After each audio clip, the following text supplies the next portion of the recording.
So I've had an interesting conversation with a few of my clients lately, and it made me think that this is something I need to share with you.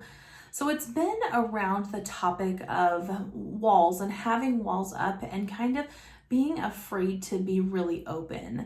The conversation I had with my clients, it was interesting. It was all separately, obviously, but there's kind of a similar theme with all of them, was they were afraid to be too open and end up pulling things in or drawing things in or opening themselves up to things that they didn't want.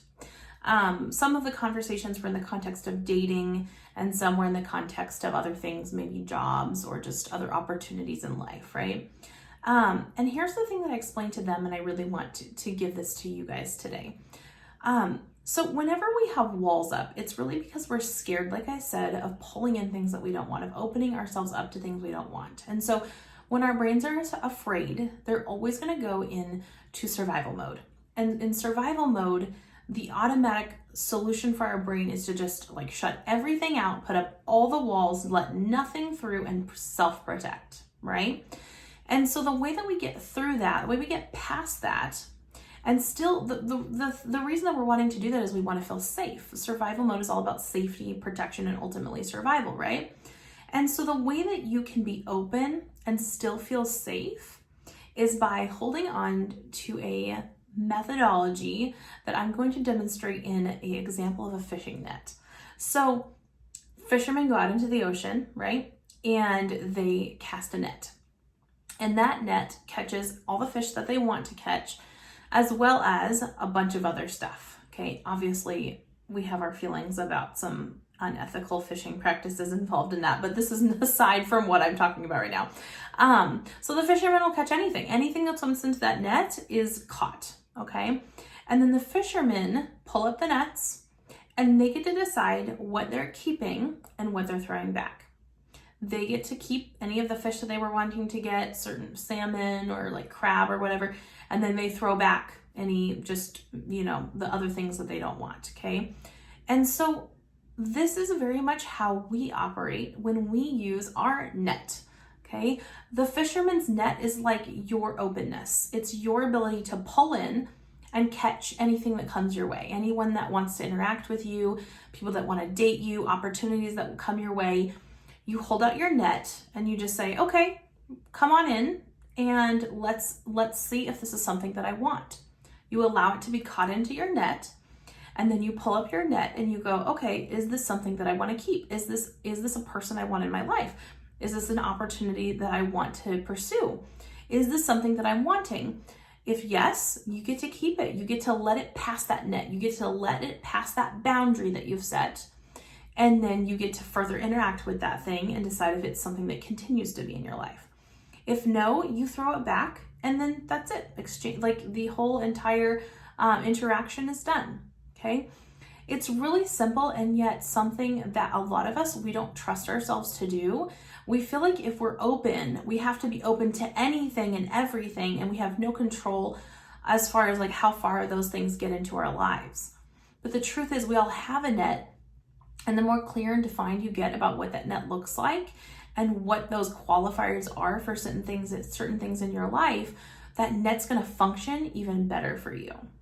Okay, another thing that's interesting is I heard this conversation in a dating like forum one time, and some women were expressing concern over that they were drawing some kind of not so great guys into their net, into their men were responding to their online posts and things like that, and the women were concerned that something was wrong with them, that they were like, that it was just, there must be something wrong with them, that they were drawing these kinds of men. And one of the women who was very experienced in dating, and I could tell was coming from a really healthy place, said something like, we, meaning like really healthy women, we draw these men too, but we just don't talk to them. We just don't respond, don't interact, and we only talk to the men that we can tell are quality men that are the kind of men we want in our lives. And I thought, isn't that an interesting revelation that a lot of times we are afraid to be open because we make it mean something about us if we draw the kinds of things we don't want. But here's the thing. At the same time that we're drawing things we don't want, we're always drawing things we do want too.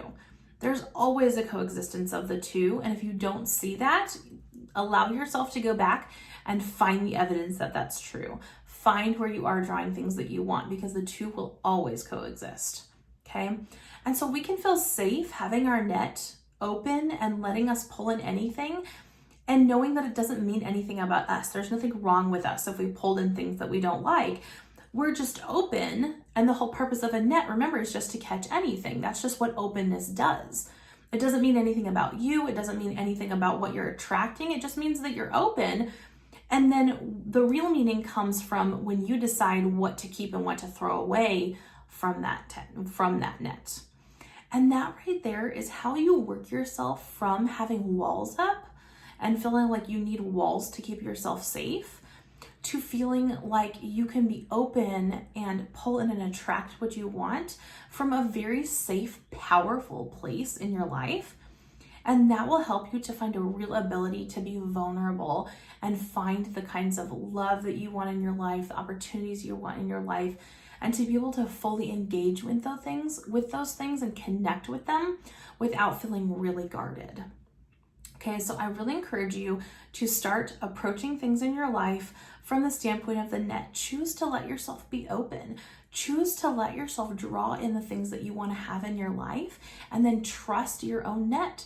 Trust that you're gonna back yourself up, that you have your own back, and that you're going to sift through that net and throw away what you don't want and keep what you do once you get to that point. I hope that helped. Leave some comments if you have any questions or feedback, and I will talk to you soon.